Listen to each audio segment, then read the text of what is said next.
छोड़ने के लिए कभी तैयार नहीं होते। मैं नहीं चाहती भाऊजी कि वो मेरे कारण अपनी जिंदगी खराब करे, अपने परिवार को छोड़ दे।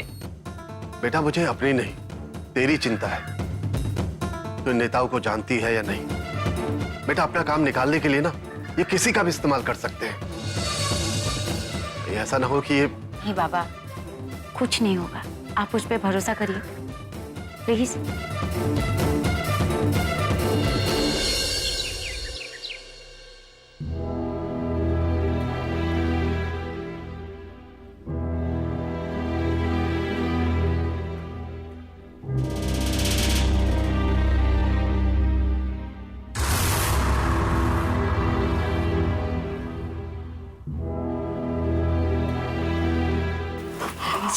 आजा आजा। लीजिए मम्मी जी खाना। खाना लाया, वैसे भी बड़ी भूख लगी सी मैनू है। अच्छा एक बात बता। जी मम्मी जी। तुझे किसी ने आते हुए देखा तो नहीं ना? अरे नहीं मम्मी जी, मैं किसी से कम थोड़ी ही हूँ। अरे सारी तसल्ली ले ली थी तब जाके आपके लिए खाना लेके आई हूँ। हाँ अच्छा हरजीत और बहू कहाँ है? वो दोनों ऊपर हैं। मम्मी इससे पहले कि कोई आ जाए आप जल्दी जल्दी खाना खत्म करो। हाँ, तो अपनी पोल नहीं खुलनी चाहिए। मम्मी जी आपसे एक बात पूछनी थी। कुलजीत पर ना असर पड़ेगा, तू देखती जा। मुझे तो नहीं लगता, अभी भी सारा ध्यान कुलजीत का प्रीत पर ही है। अरे वही तो हटाना है, इसीलिए तो नाटक कर रही हूँ मैं। कुलजीत से हाँ कराने के लिए तो मैं चिता पर भी लेट जाऊं।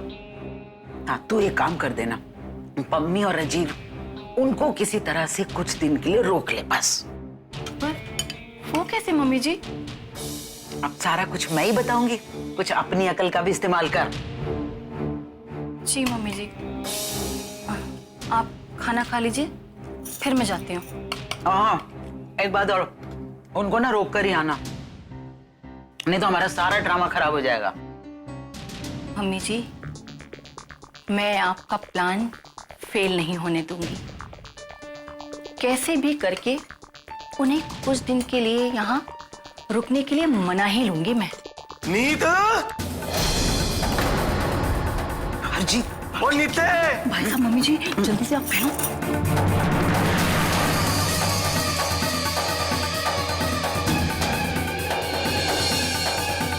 जी भाई साहब मैं मम्मी जी के पास हूँ। जी भाई साहब। मैं समझा नहीं। जी क्या क्या नहीं समझे? वो डॉक्टर का फोन आया था मेरे पास में, वो तुमसे बात करना चाहता था, तो मैंने कहा कि मुझे बता दो, तो बोले कि तुमसे बात करनी है उन्हें। मैं बात कर लूंगी भाई साहब, तुसी चिंता ना करो। हाँ ठीक है। मैं बात कर लूंगी।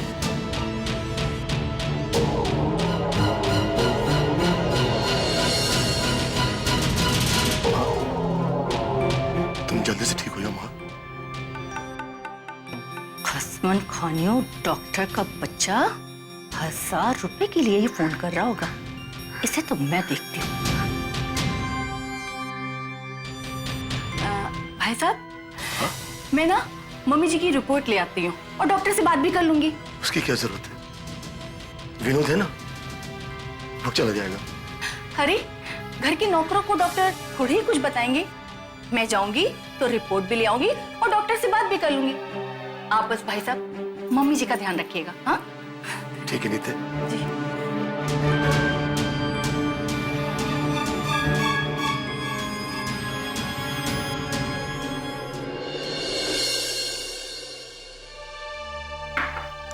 Yes, please come in. Sir मेरा नाम साक्षी राम सिंह है। आप वही साक्षी है ना जिस टीम ने होम मिनिस्टर जी को आतंकवादियों से मुक्त करवाया था? जी। ग्रेट जॉब साक्षी, ग्रेट जॉब। बैठिए। Thank you sir. कहिए मैं आपके लिए क्या कर सकता हूँ? सर आजकल मैं यहीं अरनिया गांव में रहती हूँ। यहाँ पर हमारा पुश्तैनी मकान है। सर मैं अपने गांव के बच्चियों के लिए आपसे हेल्प चाहती हूँ। एनीथिंग, बोलिए क्या करना है? सर गांव में प्राइमरी स्कूल तो है पर उसमें टीचर्स नहीं है। ये कैसे हो सकता है? हमने तो हर गांव में टीचर्स की नियुक्ति करवाई थी। हाँ सर, पर शायद वो आ नहीं रहे। और दूसरी बात, स्कूल की बिल्डिंग भी इतनी पुरानी हो चुकी है कि किसी भी वक्त गिर सकती है। तो आप क्या चाहती हैं? अर्निया की समस्या का समाधान किया जाए? हो जाएगा। Thank you sir. पर सर बात सिर्फ बिल्डिंग की नहीं, वैसे तो गांव के बाहर भी एक गवर्नमेंट का स्कूल है, पर दिक्कत यह है कि उन बच्चों के पेरेंट्स उन्हें स्कूल भेजना ही नहीं चाहते। पर साक्षी जी, मैं इसमें क्या कर सकता हूँ? अगर वो अपने बच्चों को पढ़ाना नहीं चाहते तो मैं जबरदस्ती तो नहीं कर सकता ना। बात तो आपकी सही है सर। मैंने उन बच्चों के माता पिता से बात भी की थी, पर उनका कहना है कि उनके पास इतने पैसे नहीं हैं कि वो बच्चों की फीस भर पाए। सर इसीलिए मैं आपसे एक फेवर चाहती थी, अगर आप उन बच्चों की फीस माफ करवा सके तो बहुत अच्छा होगा। भगवान जाने कल को कौन सी बच्ची इनमें से पढ़ लिख कर कल्पना चावला या इंदिरा नूरी बन जाए। किस एज की होंगी ये बच्चियां? यही करीब 7-8 साल की। मैं आपको लेटर बनवा कर दे देता हूँ, आप स्कूल में जाकर दिखाइए, बच्चियों की 10th क्लास तक की फीस माफ हो जाएगी। Thank you so much sir. लाइए उनका कंसेंट लेटर दीजिए, मैं उस पर साइन कर देता हूँ। Consent letter? मैं हाँ वही जो उन बच्चों के पेरेंट्स ने आपको दिया होगा। नहीं सर, ऐसा तो कोई भी लेटर नहीं है मेरे पास। सॉरी, पर पहले आपको उन बच्चों के माँ बाप से लेटर लाना होगा, इसमें लिखा होगा कि वो बच्चों की फीस माफ करवाना चाहते हैं। ठीक है सर, मैं उनसे बात करती हूँ and I am sure next time जब मैं आऊंगी तो लेटर लेकर आऊंगी। Well, good luck. Thank you so much. No thanks. देश को आप जैसे लोगों की जरूरत है जिन्हें दूसरे लोगों की भी फिक्र है।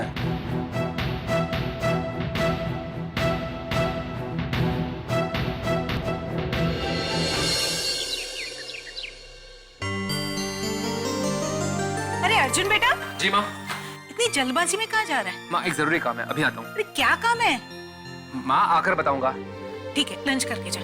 माँ लंच करने का टाइम नहीं है, बहुत देर हो जाएगी। अरे कितनी देर लगती है? 5 मिनट ही ना। कुछ खाए बगैर जाएगा क्या? माँ प्लीज, मुझे राजदीप का फोन आया था, अर्जेंटली बुलाया है। अर्जेंट? कहाँ? बीए में जा रहा हूँ। बीए में? क्यों? हाँ तो आजकल छुट्टियाँ चल रही हैं। हाँ छुट्टियाँ चल रही है माँ, लेकिन कोई अर्जेंट काम होगा तभी तो बुलाया है, समझा करो। देखो मुझे कुछ नहीं सुनना, मैंने कह दिया ना, खाना खाए बगैर कहीं नहीं जाता। इस वक्त 2 बज रहे हैं माँ, 2 घंटे का रास्ता है, 4 बजे पहुंचूंगा वहाँ पे, और 5 बजे राजदीप जा रहे हैं अमृतसर। मुझे कुछ नहीं सुनना। अरे सारा दिन खाली पेट रहेगा तो शाम को सर दर्द हो जाएगा। मैंने कहा ना कहीं नहीं जाएगा। चल खाना जल्दी। मैं अरे जल्दी कीजिए प्लीज। चल।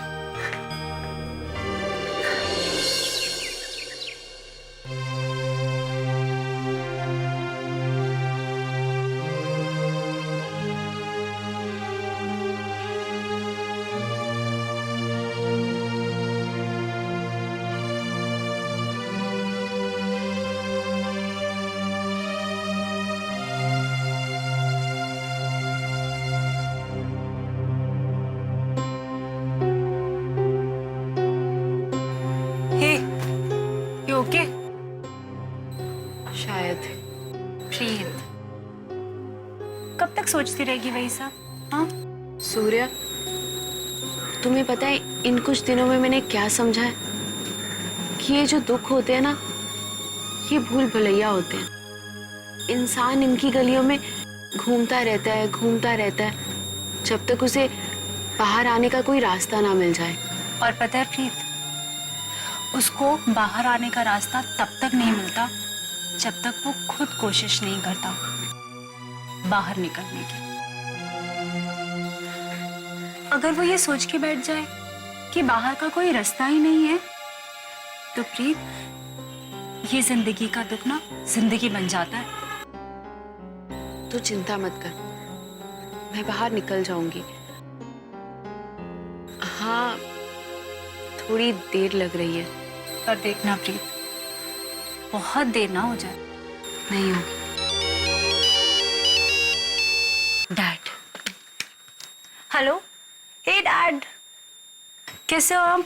तू तो भूल ही गई अपने पापा को वहां जाकर, ना फोन ना मैसेज। सब ठीक तो है ना? हाँ, सब ठीक है। मैं आपसे बाद में बताऊं सब कुछ मिलकर। तू आ कब रही है? आंखें तरस गई तुझे देखने के लिए। हाँ बस बीए में खत्म हो गया। मैं सोच रहा था तेरी कमिश्निंग से पहले बाप बेटी कुछ वक्त ही साथ गुजार लेते। पता नहीं फिर कब वक्त मिले, दिवाली साथ मना लेते। हाँ डैड, एक्चुअली मैं भी वही सोच रही थी पर बेटा जी, सोचने से कुछ नहीं होता, करने से होता है। तो कब आ रही हो? डैड वो मैं आपको शाम को बताऊं कॉल करके। बेटा बता जरूर देना। जी पक्का। अच्छा प्रीत के क्या हाल है? कल तो शादी है ना उसकी? हाँ वो बेटा सब ठीक तो है ना? हाँ डैड सब ठीक है। मैं आपको बाद में बताती हूँ कॉल करके। हाँ ठीक है बेटा। Okay bye.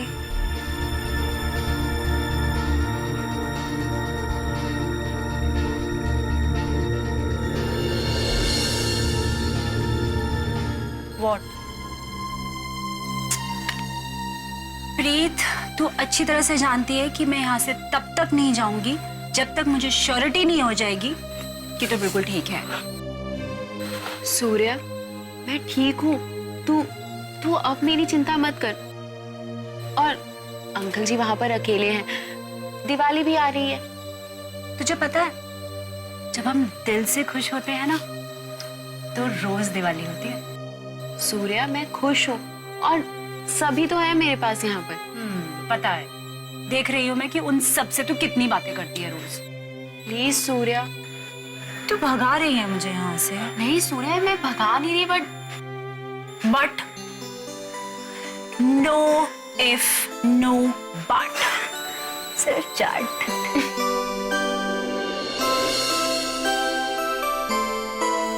That's like my girl. अच्छा मैं ये पूछने आई थी कि तू लंच पे क्या खाएगी? जो तू बना दे।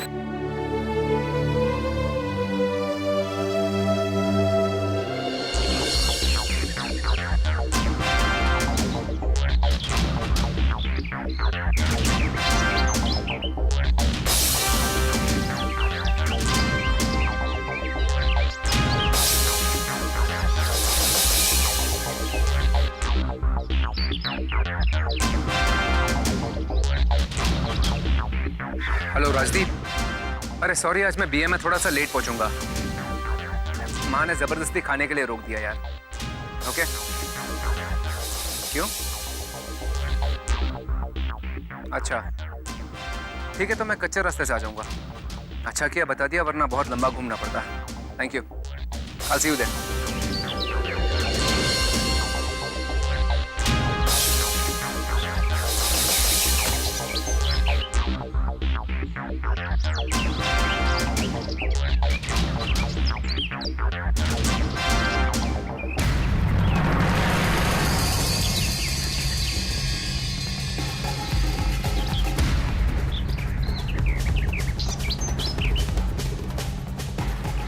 भाई। हाँ बोल। भाई वो निकल गया है बीएमए के लिए, कच्ची सड़क से गया है। ठीक है, तो उसके पीछे रहे। चल मैं आता हूँ। जी भाई।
अर्जुन,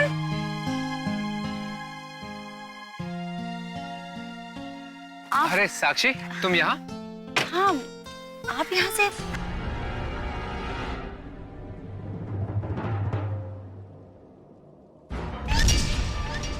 ये अर्जुन मंदिर वाली रोड पे किसी लड़की से बातें कर रहा है। ठीक है, तू उस पे निगाह रख, मैं उधर ही आ रहा हूँ। आओ, तुम्हें घर छोड़ देता हूँ। अब नहीं अर्जुन, डोंट वरी, मैं चले जाऊंगी। क्यों? अब क्या हम इतने अजनबी हो गए?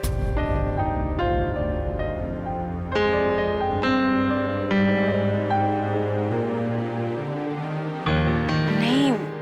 खैर, छोड़ो। तुम कुछ परेशान लग रही हो। सब ठीक है? हाँ, सब ठीक है, बस ऐसे ही कुछ सोचने लग गई थी। क्या?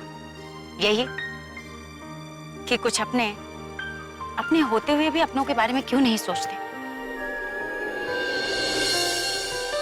होता है साक्षी, कभी कभी लोग निजी स्वार्थ में इतने उलझ जाते हैं कि अपनों के बारे में सोच ही नहीं पाते। शायद। आई एम श्योर तुम हमारी बात कर रही हो। नहीं अर्जुन, ट्रस्ट में ऐसा कुछ भी नहीं है। मैं तो अपने गांव की बच्चियों के बारे में सोच रही थी। कुछ लड़कियां हैं जिनके पेरेंट्स उन्हें पढ़ने ना भेजकर घर का काम करवाते हैं। ये तो बहुत गलत बात है। मैंने उनसे बात भी की कि उन्हें पढ़ने के लिए भेजिए। हाँ, उनके अपने लॉजिक्स, गरीबी का बहाना। इसलिए एमएलए साहब से मिलने गई थी। आते आते सोचा मंदिर में पैर पड़ लूं। वैसे एमएलए सर के ऑफिस क्यों? इसलिए कि गांव के स्कूल में टीचर्स आ जाएं, स्कूल थोड़ा ढंग से बन जाए, और अगर उनकी कोशिशों से इन बच्चों की फीस माफ हो जाए तो बहुत अच्छा होगा। आई थिंक उसके बाद उनके पेरेंट्स के पास कोई एक्सक्यूज नहीं होगा, कोई बहाना नहीं। सेम ओल्ड साक्षी। पर आप यहाँ इस रास्ते से? मैं बीए में जा रहा हूँ। राजदीप का कॉल आया था, कह रहा था कुछ अर्जेंट काम है, जल्दी आ जाओ। अर्जेंट काम? किस बारे में? पता नहीं, उसने फोन पर कुछ बताया नहीं। फिर तो आपके लिए ये रास्ता बहुत उल्टा पड़ेगा। आप चले जाइए, मैं चले जाऊंगी। अरे नहीं, कोई प्रॉब्लम नहीं है। मैं राजदीप को फोन करके कह दूंगा कि मैं थोड़ी देर से पहुंचूंगा। तुम चलो। No, it's okay, you go. Sakshi,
Sakshi, नीचे रहो।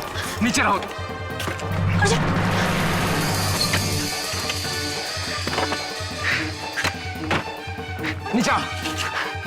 किसी ने मुझ पे गोली चलाई है। गोली इस तरफ से आई थी। अर्जुन, तुम्हारे हाथों से खून बह रहा है। इसकी फिक्र में करो, अभी उसे पकड़ना बहुत जरूरी है। मेरे साथ आओ। चलो साक्षी। अर्जुन,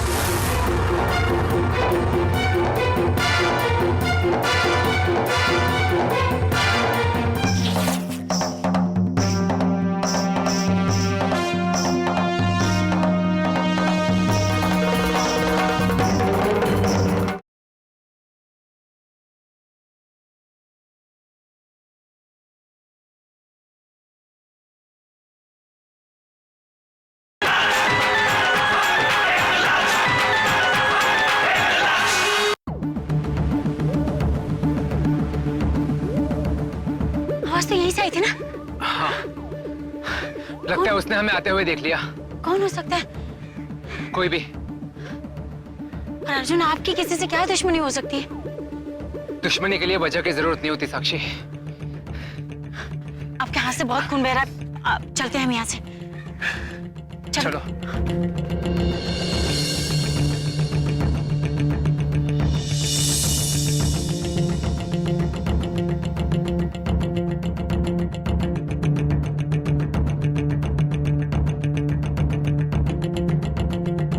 क्या ढूंढ रही हो? First aid box. नहीं है गाड़ी में। नहीं मतलब? साक्षी छोड़ो वो सब। अर्जुन तुम बिल्कुल अपना ध्यान नहीं रखते हो। कितना खून बह रहा है और तुम कितना खून बह रहा है अर्जुन। अरे कोई बात नहीं। क्या कोई बात नहीं? तो साक्षी मैं कर लूंगा। अर्जुन बस ठीक से खड़े रहो। साक्षी धीरे धीरे। मैं बात हूँ।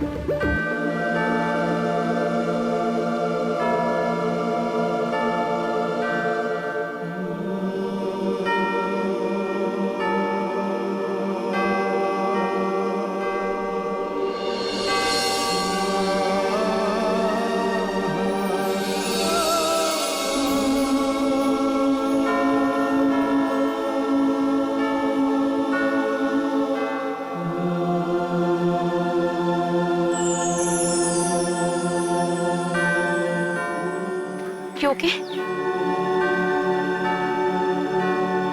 गंदा मुझे संभाल।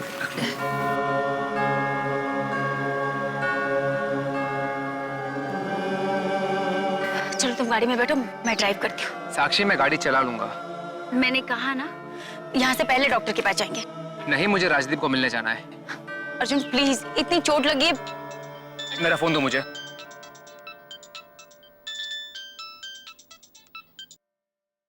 हेलो। हाँ राजदीप। आज लेट हो गए? राजदीप, किसी ने मुझ पे गोली चलाई है।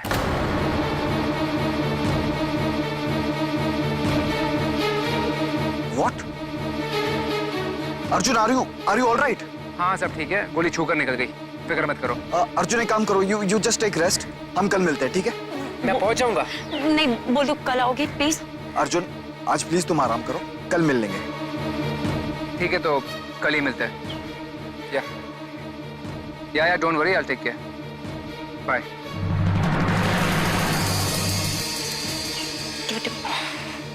Thank God.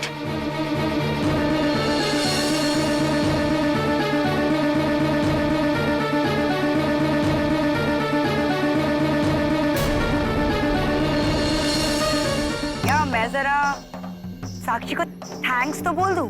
अगर तुम ये सोच रही हो कि तुम भैया को घर लाकर तुमने एक बहुत बड़ा तीर मार दिया है, ऐसा सोचना भी मत, क्योंकि मेरे दिल में तुम्हारे लिए जो नफरत थी ना, वो आज भी वैसी ही है। सारी कहानी अब मुझे समझ में आई कि शेरा उस कॉन्ट्रैक्ट किलर से क्यों मिला था।